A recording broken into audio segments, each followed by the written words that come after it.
Meninas, sejam muito bem-vindas à nossa live de hoje. Temos uma convidada especial que vai dividir a tela aqui comigo. E o assunto que eu já tô colocando aqui, já vou fixar para vocês, também para quem estiver entrando, né, já saber do que se trata é libido na mulher com síndrome do ovário policístico. A gente vai fazer essa live focada na SOP, né, porque é o assunto principal aqui do meu Instagram, mas todo e qualquer conhecimento que vocês adquirirem aqui serve para qualquer mulher, né? Então, mesmo as mulheres que não são portadoras da síndrome do ovário policístico vão poder aprender aqui algumas coisinhas hoje e dividir aí, né, com os seus parceiros. Gente, tá vendo essa setinha que aparece aqui embaixo, esse aviãozinho que aparece aqui para vocês do lado da onde tem os comentários ali da live? Se você clicar ali, você consegue enviar, consegue mandar essa live, esse vídeo ao vivo para as pessoas que você conhece.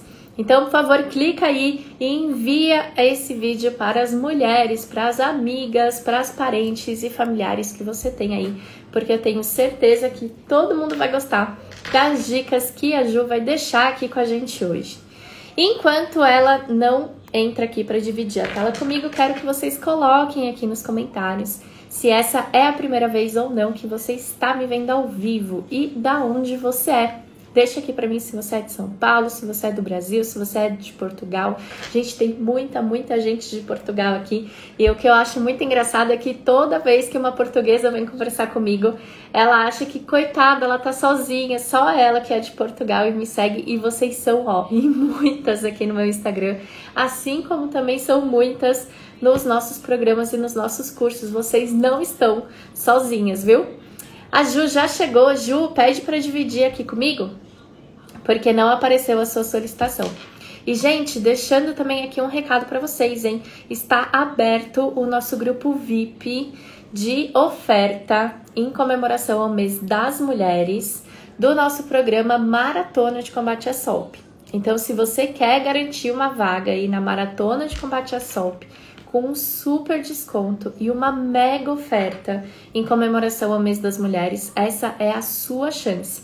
Terminou a live, vai lá no meu perfil aqui do Instagram mesmo, clica no link azul que aparece ali na descrição da minha biografia e aí você vai ser direcionada para uma tela com vários botões. Escolha o botão Maratona de Combate à SOP para você ser direcionada para o nosso grupo VIP, que é no WhatsApp. Esse grupo, obviamente, não tem custo, né? É um grupo para a gente falar sobre a oferta. Então, você vai ser direcionada para esse grupo. Fique dentro do grupo para você ter todas as informações dessa mega oferta que a gente está preparando para essa semana. Só vai ter acesso a essas informações quem estiver dentro do grupo VIP. Então, terminou a live, vai lá no link azul do meu perfil, clica no botão Maratona de Combate à SOP e aguarde para você ter as informações necessárias. Combinado? Ju, não apareceu aqui ainda a sua solicitação, agora foi. Corações aqui nos comentários, deixa a nossa tela aqui cheia de amor e cores para a doutora Juliana. Olha só, Suelim, lá de Itanhaém. Gente, eu tenho casa em Itanhaém, eu amo essa cidade. E aí, Ju, seja bem-vinda. Olá! Tudo bem? Que saudade, Carol! Pois é, né? A gente, ó, foi uma novela, né? Para essa live. Foi uma novela. Gente, a gente está aqui há um tempo tentando programar essa live para vocês, mas deu certo. Agora, é isso que pelo visto, deu certo. Que saudade que eu tava de conversar com você, que saudade que eu tô de te ver. Ai, boa noite, gente. Para quem não me conhece, eu de vez em quando apareço por aqui, mas para quem não me conhece, eu sou a doutora Juliana, sou ginecologista, obstetra, atendo aqui na cidade de São Paulo, na zona sul de São Paulo, e tenho falado bastante sobre sexualidade aqui no Instagram, de forma geral, porque eu também, desde o ano passado, tenho um podcast no Spotify que chama Prazer em Conhecer-se, que é um podcast que fala sobre sexualidade feminina de maneira geral. E é um assunto que eu tenho estudado bastante, eu tenho mestrado e especialização em endócrino gineco, que é a parte da ginecologia que foca na questão hormonal, principalmente a questão hormonal relacionada à ginecologia, né? Então, toda essa parte da síndrome do ovário policístico, de outras síndromes hormonais, de irregularidade menstrual e também da libido e da sexualidade. Eu tenho bastante experiência com isso, por isso que eu tô aqui hoje. Obrigada pelo convite mais uma vez, como sempre, Carol. Imagina, Ju, que isso, é um prazer ter você aqui com a gente sempre. E eu quero começar com a pergunta que não quer calar, né, Ju? Muitas mulheres com síndrome do ovário policístico me escrevem dizendo que por causa da SOP, elas têm a libido muito baixa. Elas não têm desejo sexual, elas têm dificuldade de se relacionar com seus parceiros, suas parceiras. Só que acontece que da mesma forma que muitas dessas mulheres me escrevem, tem uma outra galera, que, gente, não é pouco, mas assim, tem uma galera que me escreve dizendo que por causa da síndrome do ovário policístico, elas têm a libido alta demais. Então, assim, né? Como que rola isso, Ju? A SOP é uma gripada, ela aumenta ou diminui? O que acontece com essa mulherada? Olha, gente, olha lá, ó, a Dai acabou de mandar aqui, tem o SOP, minha libido é altíssima, mas na semana, ontem mesmo, eu abri uma caixinha de perguntas e apareceu várias mulheres falando, tô com a libido baixa, será que é culpa da SOP? A SOP é um dos tem que ter costas eventos. muito largas, né, para tipo, receber toda a culpa que a gente coloca nela. Nossa senhora, coitada. Mas é o seguinte, gente, a síndrome do ovário policístico, ela é um dos maiores exemplos do quanto a nossa libido ela é multifatorial. A gente tem que entender a libido, vou usar duas palavras diferentes. Uma coisa é libido, outra coisa é desejo sexual. Quando a gente fala em libido, de forma geral, se a gente for no dicionário, libido é a nossa vontade de ter prazer, a nossa capacidade de vivenciar, de experienciar o prazer, né? Seja com uma relação sexual, com uma massagem, com um sabor diferente, com qualquer coisa que dá prazer. Quando nós vamos atrás do prazer, o nome disso é libido.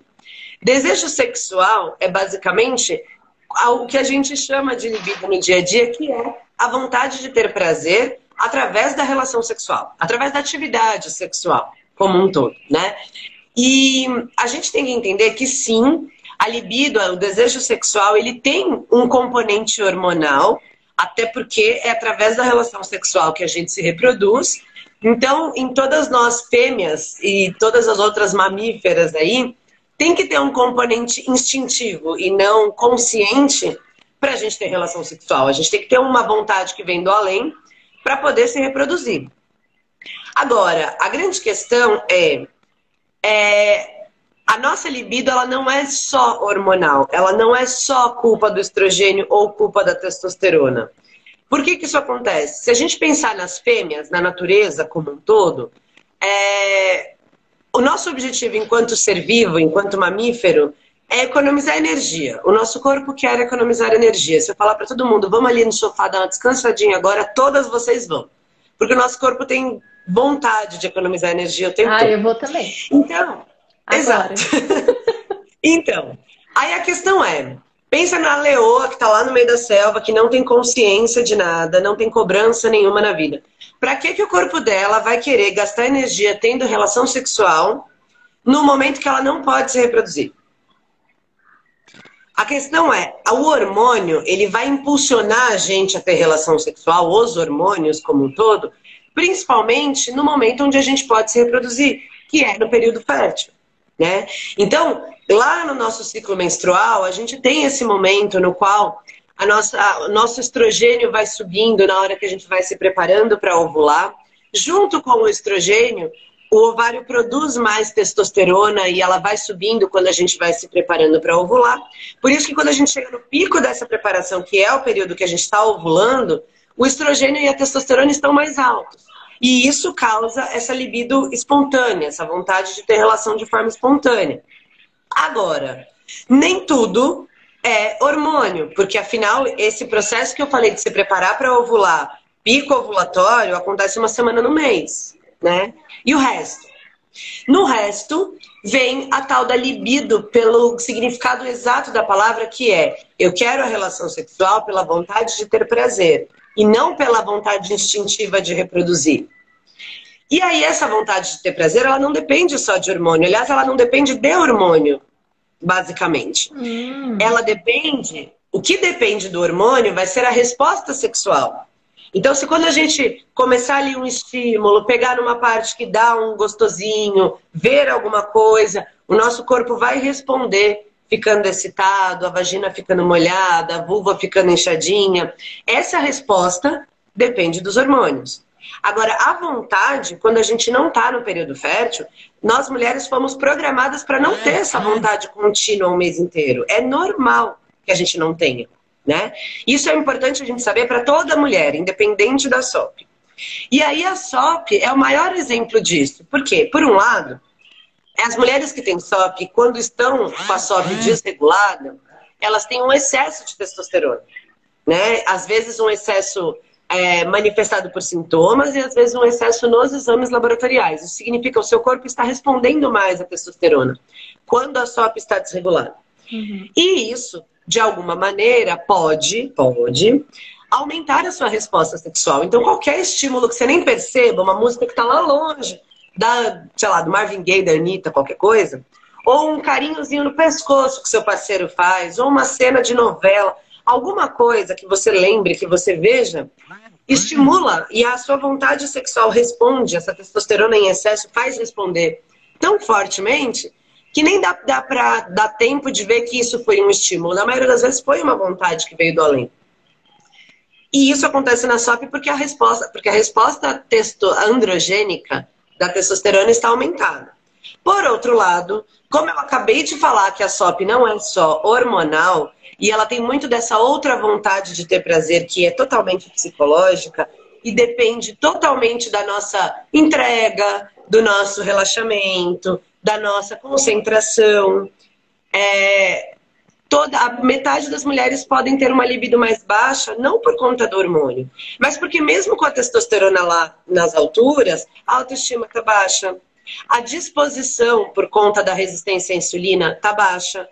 Tem muita gente, muitos estudos, e a Carol fala bastante por aqui, que a nossa disposição para fazer atividade física, a nossa disposição no dia a dia, quando a gente está com resistência à insulina descontrolada, a disposição fica mais baixa. E aí lembra da leoa, para que o corpo vai querer gastar energia para um negócio que, pelo amor de Deus, não vai. Se a nossa autoestima está baixa, ela vai levantar na nossa cabeça preocupações, alertas e responsabilidade. E esses alertas, essas preocupações, são partes do cérebro imediatamente opostas à parte do cérebro que cuida do relaxamento, de curtir um prazer. Se a gente está lá recebendo um carinho gostoso, dali a pouco você pensa, puta, aquela celulite vai aparecer. Nossa, aquela banhinha vai aparecer. Você está numa posição que você adora, aí, sei lá, parceiro, a parceira, a pessoa coloca a mão na sua barriga e fala, putz, ele vai perceber minha gordurinha. No momento que a gente foca a atenção mais na preocupação com a gordurinha do que naquela sensação da pele, naquele prazer que a gente está sentindo, a coisa diminui. Se a gente tivesse um pênis, a gente broxava. Porque a excitação, ela que a gente não tem, né? Pois é, mas brocha do mesmo jeito. Na cabeça, brocha do mesmo jeito. Onde eu quero chegar é por isso, quando a gente entende que o destarte, né, o principal responsável pela libido não é só a testosterona, a gente consegue entender por que essas outras meninas que estão com a testosterona aumentada na SOP não têm uma libido tão alta. E a parte boa é a testosterona em excesso, quando a gente começar a tratar a SOP, talvez ela vai baixar um pouquinho e vai melhorar os sintomas androgênicos. Poxa, mas aí vai diminuir minha libido? Não, porque a gente pode cuidar dessa libido dessa forma não hormonal, dessa forma psicológica, que é a forma mais fácil de se cuidar de uma libido. Uau! E Ju, tem vários fatores que podem acabar interferindo, né? Na libido, que a gente também chama, gente, de desejo sexual hipoativo, né? Que seria o nome mais correto, vai, para isso. Dentre essas causas, a gente tem aqui o anticoncepcional, talvez apareça em primeiro lugar, Ju. Fala um pouquinho disso pra gente. O anticoncepcional, de fato, vai atrapalhar a libido, o desejo sexual da mulher, ou isso é mito? Tecnicamente vai. Tecnicamente vai, porque, como eu falei, a boa parte da nossa libido é impulsionada no momento do período fértil. E quando a gente está tomando pílula ou qualquer método anticoncepcional hormonal, pílula, anel vaginal, adesivo ou implante, a gente está bloqueando os ciclos menstruais todos, desde o começo. Então não tem aquela preparação para ovular, consequentemente não tem a ovulação. Isso é o que acontece na fisiologia da SOP e isso é o que acontece quando a gente usa um método hormonal. Então, tecnicamente, vai bloquear esse aumento do estrogênio, vai bloquear esse aumento da testosterona, consequentemente vai atrapalhar um pouquinho tanto o nosso desejo espontâneo quanto a nossa resposta sexual. Além disso, existem algumas pílulas que têm um tipo de progesterona sintético que é específico para tratar sintomas androgênicos, porque esse tipo de progesterona, a molécula quimicamente, é bem parecidinha com a molécula da testosterona. Então ela consegue enganar algumas células do nosso corpo, bloqueando a ação da testosterona nessas células. É por isso que tem algumas pílulas que são tão potentes contra a acne, tão potentes contra pelos e hirsutismo. Só que, por outro lado, elas podem ser tão potentes assim contra o efeito da testosterona na resposta sexual. E aí essa pílula vai atrapalhar também. Mas, é o que eu falei, a SOP não é 100% hormonal, a libido não é 100% hormonal, o desejo sexual não é. E a pílula também não, ela só vai agir de forma hormonal. Então eu vejo algumas pacientes que no começo do uso da pílula melhoram tanto da acne, dos pelos, tudo, que melhora a autoestima e com isso acaba tendo mais relação. Aí tem muita mulher que fala, Ju, mas a pílula me ajudou muito, a minha libido tá melhor, porque minha autoestima melhorou e minha libido tá melhor.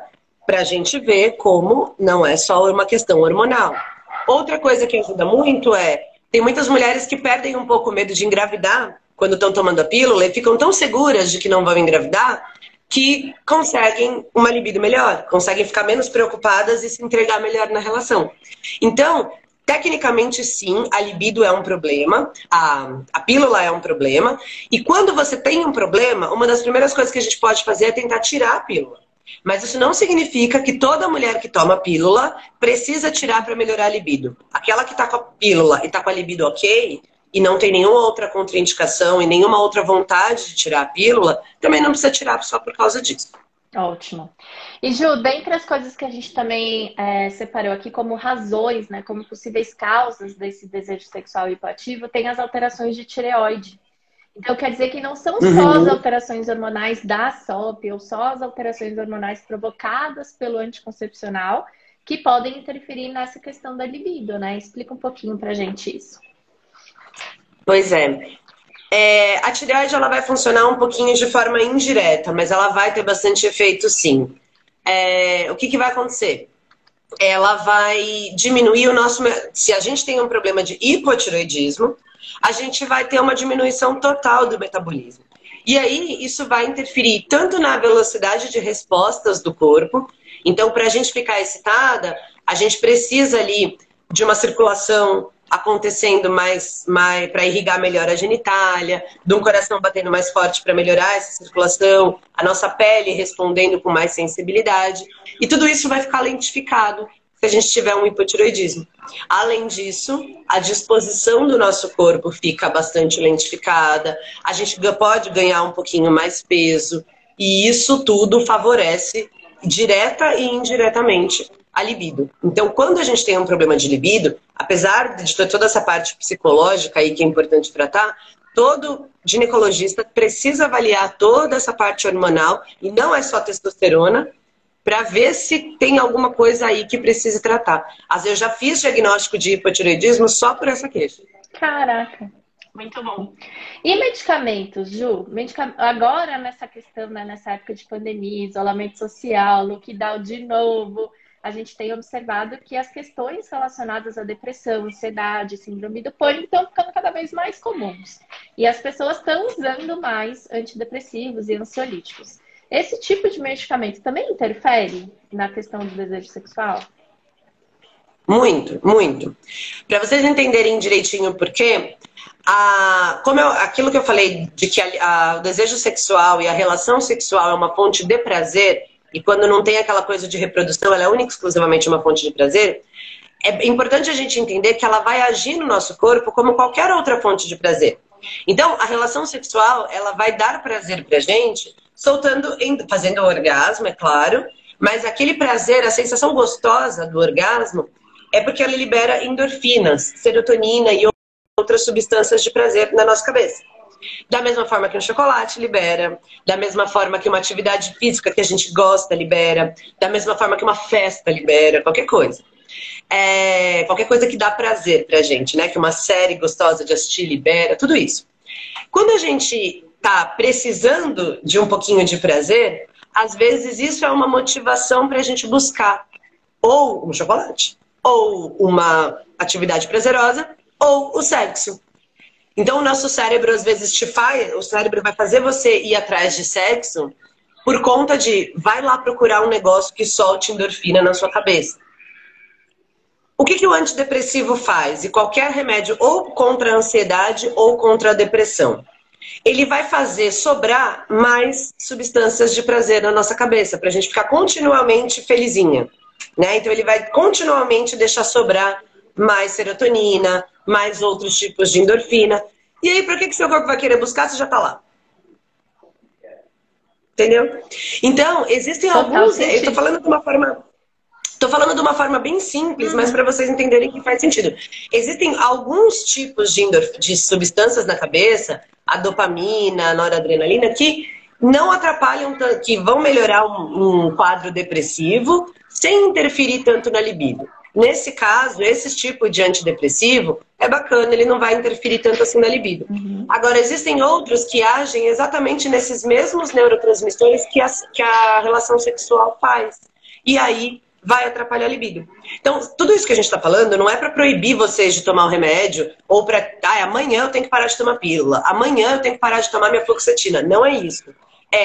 Uma vez que você tem um problema de libido, conversar com um ginecologista ou com qualquer terapeuta, qualquer médico que você vai procurar, e este médico vai ter que avaliar todas essas situações. Então é importante, na hora que você vai buscar ajuda para isso, você dizer todos os medicamentos. Não adianta falar, eu tomo antidepressivo. Qual que é o nome, qual que é a dose? Eu tomo pílula. Qual que é o tipo, qual que é o hormônio, qual que é o nome, qual que é a dose. Isso tudo vai fazer uma diferença muito grande. E é importante lembrar, gente, que dentre todos esses aspectos que podem influenciar positiva ou negativamente na questão da libido, tem os aspectos nutricionais também. Né? Carências de algumas vitaminas e minerais também pode fazer com que você tenha essa mesma dificuldade de buscar o prazer sexual. Exemplo, carência de vitamina D, que é super comum e que nessa época de pandemia está ainda mais comum. As pessoas se expõem muito menos ao sol, tem, né, uma vida fora de casa muito menor. E quando vai ainda, né, vai restrita, vai de máscara toda tampada. Então, a nossa síntese de vitamina D está sendo muito prejudicada desde o ano passado por conta disso. Carência, como por exemplo a do ferro, ferritina, né? As pessoas com anemia têm uma tendência também a terem baixa libido. Então, é importante também avaliar tudo isso, né, Ju? Sim, até selênio e zinco em algumas vezes estão relacionados aí a nosso bem-estar, a liberação de neurotransmissores. Então, é muito importante a gente fazer essa análise. Por isso que, quando a gente fala de perda de libido, muitas vezes a gente quer um hormônio ali, né? Que dá uma pílulazinha, resolve. Mas o buraco é muito mais embaixo pra gente. E, gente, uma questão também que eu lembrei aqui enquanto a gente estava conversando, são das mulheres, embora a live seja destinada mais a quem tem síndrome do ovário policístico, mulheres que têm endometriose, por exemplo, que sentem desconforto ou dor na relação sexual, vão ter uma dificuldade maior, né, de se entregar a esse momento e de querer buscar prazer, porque para a pessoa muitas vezes não é prazeroso, é dolorido, né? Então existe uma limitação física nisso, né, Ju? Não só quem tem endometriose, mas quem tem, de repente, uma infecção, tá com algum probleminha ali, pode ser que tenha mais dificuldade, né? Esse é um ponto muito importante que eu tava doida para aparecer aqui em alguma pergunta, porque assim, a gente vê muitas mulheres, infelizmente, a gente vê muitas mulheres que não tem muito prazer ou que não tem muita vontade, mas insistindo na relação sexual porque o marido quer, ou porque ela acha que tem que ser daquele tanto, ou porque ela tem medo que o marido... Por uma série de pressões aí que a gente vem de uma sociedade que faz a gente achar que a gente tem que performar muito mais do que sentir, e isso é uma questão muito importante. Uma das principais mecanismos neurológicos que regem a nossa libido, que nosso desejo sexual, é um mecanismo que chama mecanismo da recompensa. Que é o seguinte: se uma situação, uma vivência, uma experiência gerar uma sensação positiva no corpo, uma recompensa positiva lá no cérebro, o cérebro vai querer fazer aquilo de novo. E quanto mais ele lembrar daquilo e daquela sensação, mais ele vai querer de novo. É por isso que quando a gente começa a fazer atividade física, depois de um tempo a gente quer de novo. É por isso que muitas vezes quando a gente começa a ter mais relação, fica mais fácil de querer de novo, isso aumenta a libido. É por isso que a gente cria hábitos. É por isso que a gente come uma comida gostosa, dali a pouco você quer essa comida de novo. Esse mecanismo é o mecanismo da recompensa. Só que ele acontece também ao contrário. E é uma forma de defesa do nosso corpo. Se alguma situação te gerou uma sensação negativa, o corpo vai se defender disso, de forma inconsciente. Pensa vocês todas. Se hoje à noite vocês pedirem uma pizza e comerem uma pizza, e tu cuidado com a SOP. Uma pizza... Tem pizza, tá? Hoje é segunda-feira. Esquece a pizza, é só de brincadeira, só um exemplo, pelo amor de Deus. Mas se vocês pedirem uma pizza, e essa pizza, amanhã de manhã, tá todo mundo com diarreia? Mesmo que amanhã à noite apareça uma pizza de graça na sua frente, de outro sabor, de outra pizzaria, o seu corpo vai ficar meio com ranço de comer a pizza, porque te fez passar mal. Às vezes você até se força a comer, mas não desce. Não sei se vocês já repararam nisso. Acontece com uma série de coisas. O corpo pega um ranço. E isso é muito comum nas mulheres e isso é muito importante. Isso acontece com a relação sexual também. É um mecanismo de defesa do nosso corpo.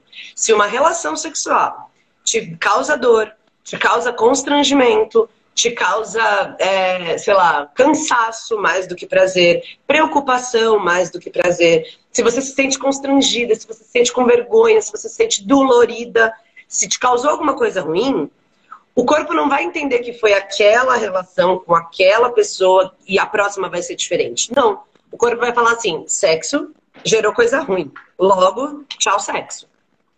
Então, vocês todas que alguma vez na vida tiveram uma relação dolorida ou alguma vez na vida tiveram uma relação que vocês não estavam muito afim, para de fazer isso. Porque isso vai minar a longo prazo a libido de vocês. Seja SOP ou seja não SOP. Entendeu? Outra coisa que atrapalha muito é essa maldita coisa que colocaram na nossa cabeça de fingir orgasmo. Quando a gente finge o orgasmo, o que você está fazendo é um negócio para acabar logo aquilo ali. E aí o seu corpo, ele entende que o que dá prazer é acabar logo aquilo ali. Então quando você vê, você está fingindo orgasmo em toda a relação.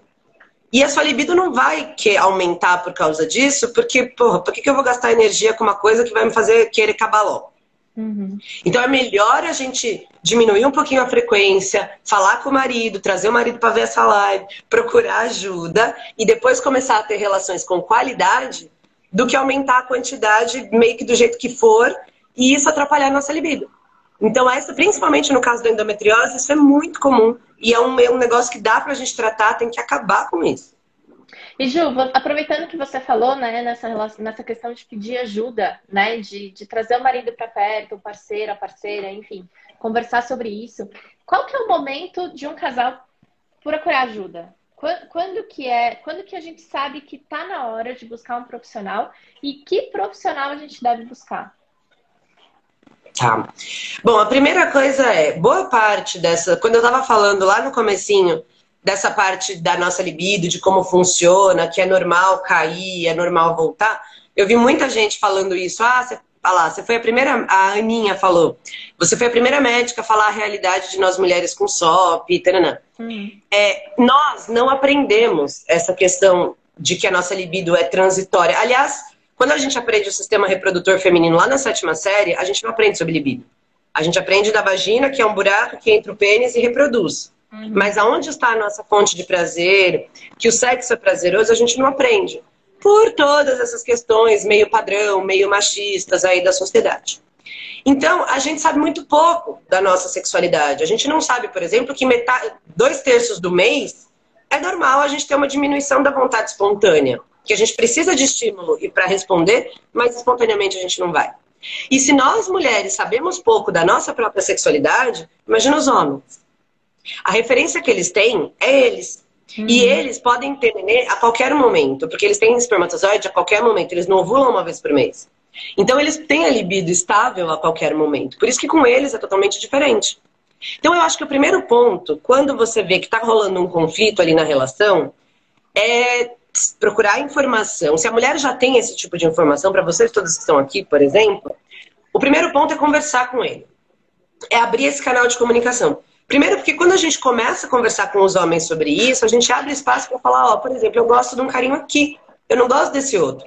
Porque nem os homens também não, eles foram treinados para achar que eles nasceram sabendo. E os coitados morrem de agonia quando eles acham que eles não sabem, quando eles acham que estão errando. E a gente foi criado um pouco para deixar eles pensarem que eles nasceram sabendo. Por isso que a gente finge orgasmo. Mas na verdade, se a gente abre caminho para falar, ó, isso aí que você tá fazendo não tem graça nenhuma, faz isso aqui, ó. Isso já funciona totalmente diferente. Ele não vai se sentir mal com isso. Se sentir, no começo vai ser meio machista, vai sentir, mas depois passa. Porque ele vai ver a melhoria da relação, né, como um todo. E vai abrir espaço, inclusive, para vocês inovarem, para você pensar mais sobre sexo e aí esse estímulo ficar lá na sua cabeça e aumentar a sua libido. Vai trazer melhores estímulos dele para você, então seu corpo vai responder melhor. Se é uma relação homo, aí mais fácil ainda. Mas se é uma relação hétero, a gente enfrenta isso. Então, o primeiro ponto é, se você já tem essa informação, buscar conversar com o parceiro. E se mesmo assim, mesmo tentando essas coisas, mesmo colocando todo esse ensinamento em prática, existe uma dificuldade, aí a gente parte, ao mesmo tempo, para uma avaliação endócrino-ginecológica, para a gente ver essa questão hormonal. Geralmente, uma avaliação nutricional junto faz toda a diferença. E sempre, gente, sempre, terapia, psicologia. Porque tem muita coisa aqui na cabeça que a gente não... Mesmo as mães mais liberais que ensinaram a gente, mesmo que a gente teve uma infância super diferente, só o fato da gente não aprender a palavra clitóris na escola, a gente aprender vagina, já fica gravado na cabeça como se clitóris fosse uma coisa ruim. Isso é inconsciente. Então sempre a tríade: gineco, endócrino, nutricional e psicológico. Sempre um terapeuta convencional. Ou hoje em dia tem muitos terapeutas sexuais, tanto para você ir individualmente quanto para você ir em casais. Isso faz uma diferença brutal. E Ju, como abordar o parceiro? O que você recomenda? O parceiro, a parceira? Colocar uma lingerie, pegar um negócio... Não, tô brincando. Senão não vai ter papo. Senão não vou falar. Não, olha, eu vejo assim... Eu acho que quando o casal desenvolve diálogo sobre todas as coisas, a coisa funciona.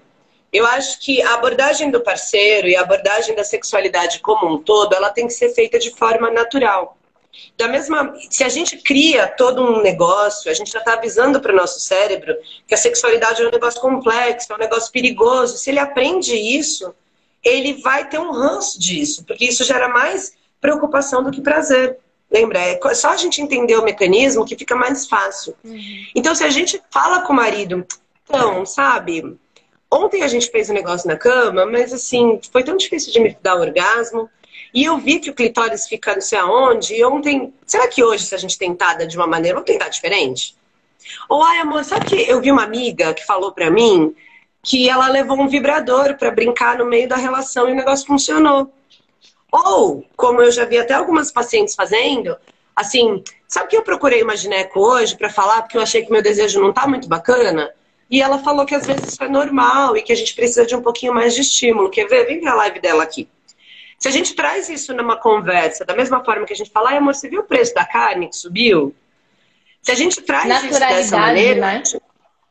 A gente tira esse fantasma que é. E a gente abre espaço para que eles falem com naturalidade. Porque às vezes eles têm isso para falar também. Ai, olha, às vezes eu fico tentando te agradar, mas eu não sei direito como. Eu já vi maridos de pacientes falarem isso. Eles aprenderam, gente, muitas vezes com a pornografia. E a pornografia foi feita para eles, não foi feita por mulheres.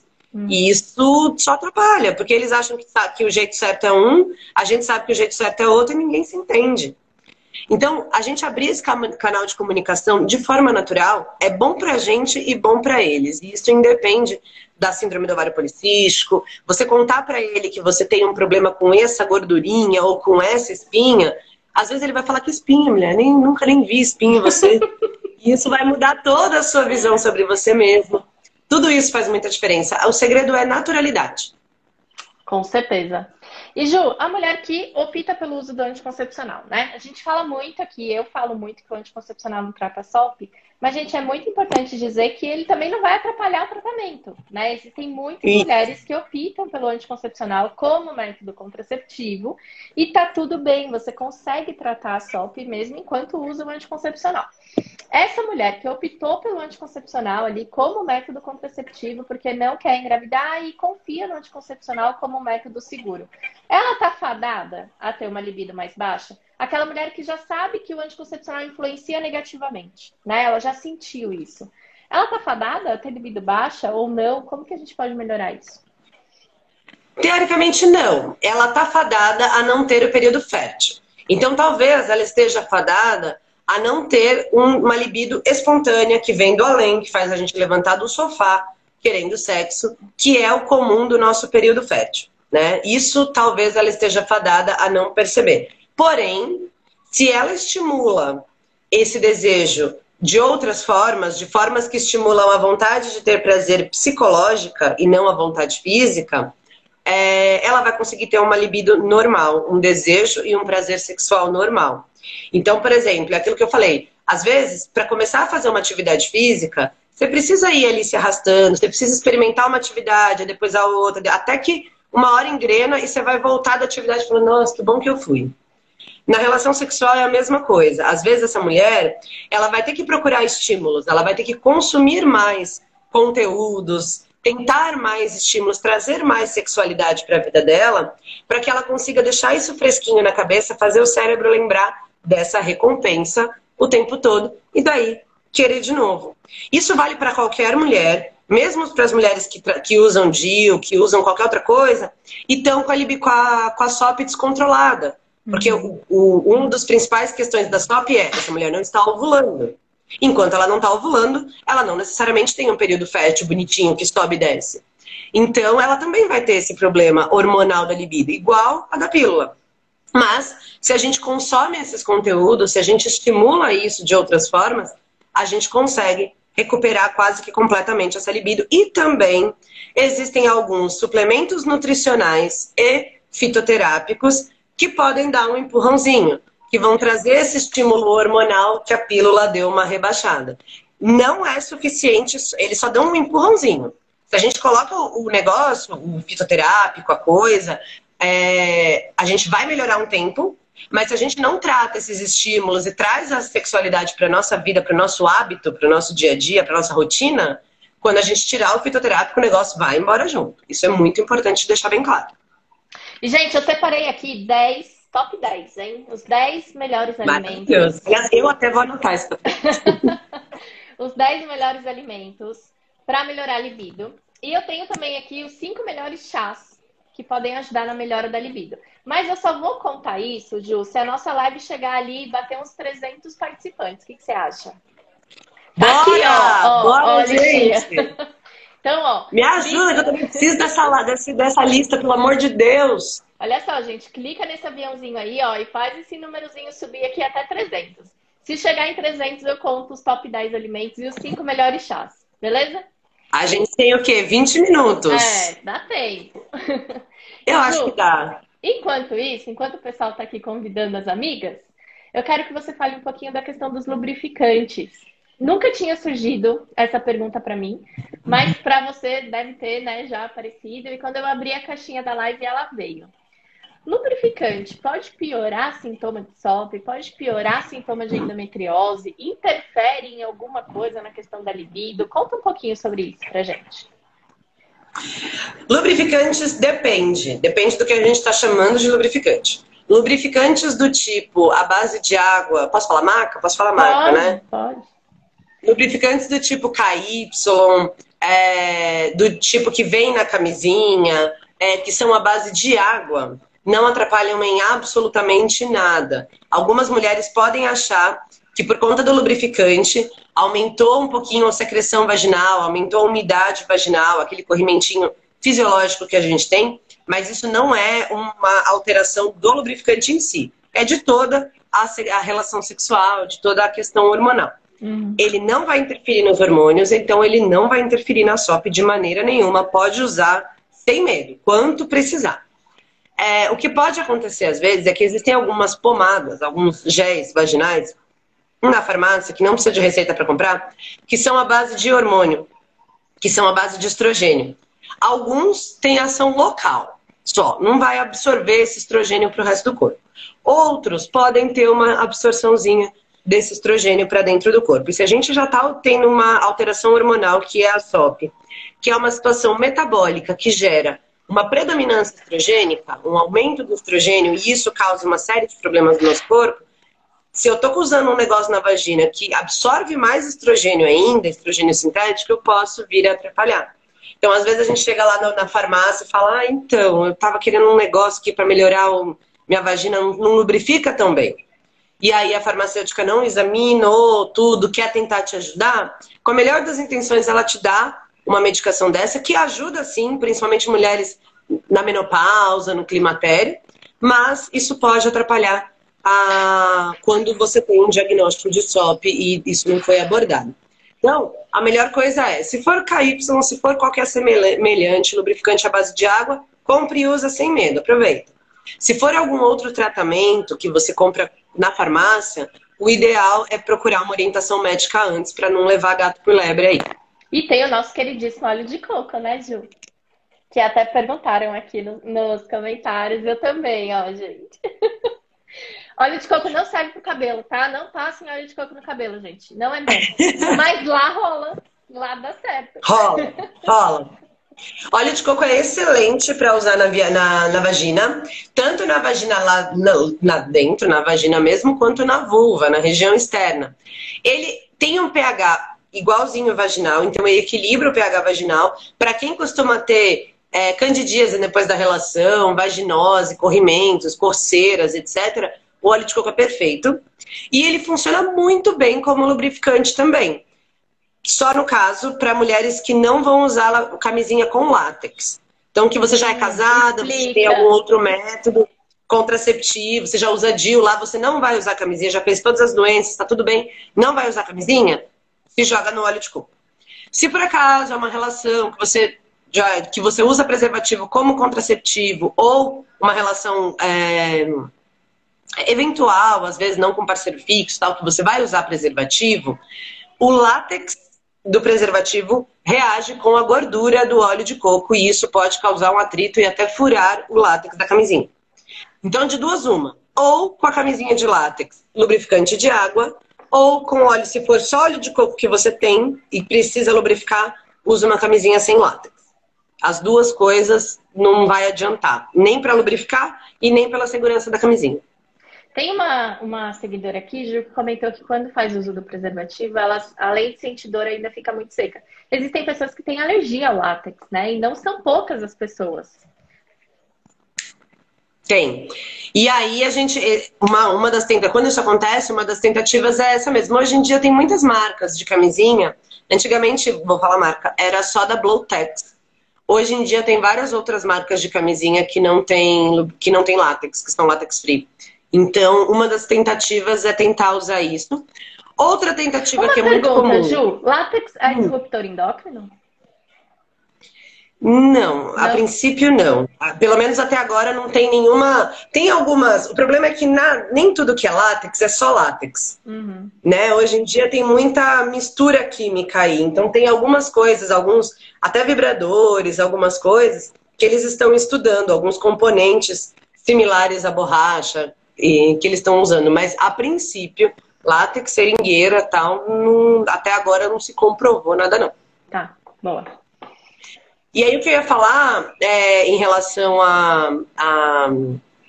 às camisinhas, a penetração, é que muitas vezes tem muitas mulheres que reclamam de lubrificação, que a vagina fica seca, mas às vezes o motivo é que ela foi rápido demais para a penetração. Tem que ver se vocês não estão fazendo isso. Como a gente tem essa cultura de que a penetração é o must da relação sexual, às vezes a gente trata as preliminares, que na verdade nem deveriam chamar preliminares, como preliminares. Então, bota um pouquinho a mão ali, bota um pouquinho a mão aqui, vamos logo para a penetração. Se a nossa vagina não estiver bem lubrificada, bem naturalmente úmida, pode dar uma sensação de ressecamento, sim. Até porque, ao mesmo tempo que ela lubrifica, ela vai aumentando a elasticidade, ela vai aumentando esse turgor. Então, se a vagina não está lubrificada o suficiente, isso significa que ela não está receptiva o suficiente. Ela não vai esticar o tanto que ela foi feita para, ela não vai ser complacente o tanto que ela foi feita para, e isso pode dar essa sensação de que está entrando com dificuldade. Então é muito importante a gente aprender que o nosso principal prazer não está na vagina, ele está no clitóris, ele está ao redor, né, a nossa anatomia, e estimular bastante isso antes da penetração em si. Ótimo.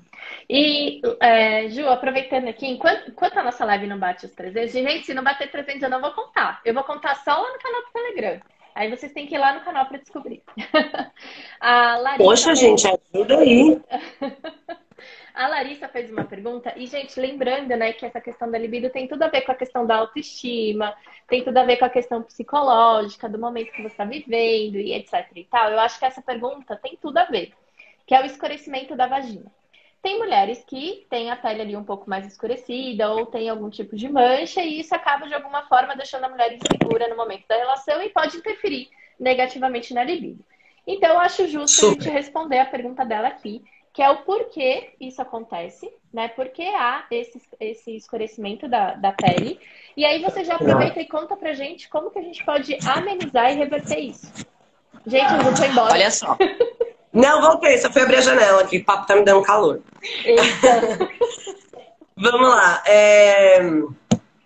A questão do escurecimento, a primeira coisa é, a nossa vulva é uma região que sofre muito, ela foi feita para sofrer muito atrito, ela foi feita para sofrer muitas agressões, digamos assim, né? Então ela tem que ser, assim como cotovelo, assim como joelho, assim como sola do pé, ela tem que ser uma pele um pouquinho mais resistente. Isso significa que ela tem mais um epitélio mais espesso, mais queratina. Então, a característica de todas as vulvas, de todas as mulheres, é ser um pouquinho mais escura do que a pele da coxa, do que a pele da parte interna do braço, do que a pele, sei lá, do tronco. Isso já é uma diferença, né? De novo, a gente tem muita cultura da pornografia, a gente tem muita cultura do nu que foi feito para o masculino. E isso, de certa maneira, é muito editado também, é muito idealizado. Quando vocês conversam com uma ginecologista que já vê bastante vulvas por aí, a gente vê que, na verdade, o normal é o contrário. A vulva ela é mais escurinha do que as mulheres. É normal. Parte disso é normal. Mas, principalmente em mulheres que têm um sobrepeso, uma obesidade, uma resistência à insulina, às vezes pode desenvolver um negócio que chama acantose nigricans, que é quando a pele, principalmente regiões de dobras, criam ali uma coisa mais escura, uma coloração mais escura, até uma consistência um pouquinho mais aveludada, por conta dessa reação de resistência à insulina. E isso a gente tem que tratar pensando no metabolismo. Isso a gente vai tratar tratando a resistência à insulina, tratando a causa como um todo. Até a Carol vai saber dizer tanto quanto eu, até mais que eu, nesse sentido. Agora, tem algumas outras mulheres que, por característica genética, vão ter um escurecimento maior conforme for acontecendo o atrito, conforme essa vulva for sendo usada. E aí, quando isso atrapalha muito a autoestima, mesmo a gente falando que é normal, mesmo a mulher vendo 25 vulvas das amigas e vendo que todo mundo é meio escurinha mesmo, quando ela refere que aquilo está muito escuro, que aquilo está atrapalhando muito, ou quando a mulher tem manchas por conta da depilação, que é uma coisa que atrapalha muito também, a forma de depilar, tudo, existem tratamentos, principalmente tratamento a laser, que ajuda a tratar esse escurecimento também. Não acho que todas as mulheres têm que clarear, tá? Muito pelo contrário. A gente já tem padrão para tanta coisa, se for criar padrão para vulva, a gente não aguenta, né? Então, o caminho ideal, a princípio, seria ver se existe alguma questão metabólica, se existe alguma questão de depilação dermatológica, e se não, se é o normal, tá tudo bem. Não é isso que vai atrapalhar a dinâmica da relação. Agora, se está causando um problema de autoestima muito grande, aí tem laser para tratar, tem peeling para tratar, aquilo que a gente faz no rosto dá para fazer na vulva também, a gente faz isso no consultório. e tem um resultado razoável também. Que legal. Ju, vou abrir as caixinhas, tá bom? Vamos ver o que tem aqui Boa! de pergunta nas caixinhas. Gente, faltam só 40 pessoas. Eu quero saber essa lista, pelo amor de Deus. É isso aí, gente. Eu preciso de pelo menos 5 minutos para falar. Então, ó. Ai, olha, olha que incrível, a gente respondeu quase todas as perguntas que tem aqui. É que tem muito. Ó, tem algumas aqui nos comentários, Carol. Uhum. A Daiane perguntou se o DIU diminui a libido. DIU de cobre ou de prata não tem interferência alguma sobre a libido. DIU Mirena ou Kailina, por mais que sejam hormonais, essa ação hormonal ela vai ser mais predominante no útero e não bloqueia o ciclo menstrual todo. Então, as mulheres que usam DIU hormonal, elas podem, e na maioria das vezes, ovulam normalmente. Então, tem período fértil normalmente, tá? Não vai ter nenhuma alteração. Sabe uma coisa que é legal de falar também? Pode falar. Um monte de gente perguntando sobre o programa Ser Mãe aqui nos comentários, tô adorando. Gente, olha só, quem quer saber sobre o programa Ser Mãe, 30 dias contra a SOP, maratona de combate à SOP, link azul lá do meu perfil. Terminou a live, clica lá no link e aí você vai ser direcionada para uma página cheia de botões, é só procurar o botão que você quer ali, que você vai ter informações. Sabe uma coisa que é legal de falar, Ju? Tem muita tentante. Muitas tentantes aqui na nossa live. Quem é tentante, gente? Bom. Coloca tentante aqui no chat e um coraçãozinho. Ser tentante não é fácil, né, Ju? A pessoa, às vezes, tem 1 ano, 2 anos, 10 anos, 15 anos aí tentando engravidar. O quanto isso pode impactar na nossa libido, Ju? 500%. 999%. 0,99. Qual que é a questão, gente? Lembra que eu falei aquilo de que nosso cérebro, ele tem regiões relacionadas à entrega, a devaneio, a curtição, a relaxamento, e tem regiões nas quais predominam os transmissores de alerta, de preocupação, de ansiedade. Isso é mecanismo do nosso corpo, para a gente estar alerta quando precisa, né? Quando a gente tem um filho pequeno, quando a gente tem alguém doente, quando a gente escuta um barulho. Quando a gente está tentando engravidar, por um lado, a gente quer aumentar a nossa frequência de relações sexuais, principalmente no período fértil, para aumentar as nossas chances. Por outro, a gente está numa ansiedade tremenda para ter nenê. E aí, a gente vai na relação, não porque a relação é gostosa, não porque a relação é prazerosa, não porque a relação vai te dar um orgasmo. Você vai na relação para ter neném. E durante a relação, inconscientemente e inconscientemente, vocês vão ficar lá, vem neném, vem neném, vem neném, vem neném, vem neném, vem neném. Mais preocupada se o parceiro vai gozar porque você vai ter neném, do que se você está gozando e tendo um prazer naquilo. Algumas coisas acontecem. Primeira, o orgasmo, nosso orgasmo, ajuda nesse encontro do espermatozoide com o óvulo. É isso que eu ia falar, né? É super importante a mulher chegar lá. É muito importante que você tenha prazer, que você tenha orgasmo. Não é que sem orgasmo nosso não engravida. Engravida. Mas com o orgasmo engravida muito mais facilmente. Segunda coisa. Quando a gente está com essas coisas de preocupação na cabeça, é muito mais difícil ter orgasmo. E quando a gente está com todo esse estresse, essa preocupação e essa ansiedade de forma geral, a gente aumenta muito nossos níveis de cortisol. E cortisol é um hormônio que acaba com o ciclo menstrual, que atrapalha as glândulas da cabeça que cuidam do ciclo menstrual, que cuidam da ovulação e que mexem com a gravidez. Então, é difícil dizer isso, porque não é fácil a gente falar, então tá bom, então agora eu vou relaxar. Não. Mas aqueles estímulos que eu falei no começo, de tentar conectar com a sua intimidade, de quer aumentar as relações sexuais, toma banho junto com o parceiro, mesmo que não vá ter relação sexual naquele momento. Faz um carinho, trabalha muito a intimidade de vocês dois, namora com o parceiro, para que o aumento das relações seja, de certa maneira, uma consequência, sabe? Eu sei que vocês não vão desligar nunca desse desejo, que vocês vão ficar lá ansiosas, e tem que ficar mesmo, mas se a gente tentar trabalhar a sexualidade, o erotismo, isso tudo vai ajudar mais do que a gente ficar contando o dia lá e falar, marido, vem aqui que hoje precisa fazer, vai, bota aqui. Isso não vai ajudar muito na questão de engravidar. Às vezes até vai atrapalhar. E o cara também fica super tenso, né, Ju? Ele também, fica ali com a responsabilidade de que tem que chegar lá, que tem que... E isso também pode fazer com que ele comece a ter uma baixa libido, né? Boa parte dos casos de tanto de impotência sexual masculina quanto de ejaculação precoce são oriundos de ansiedades masculinas.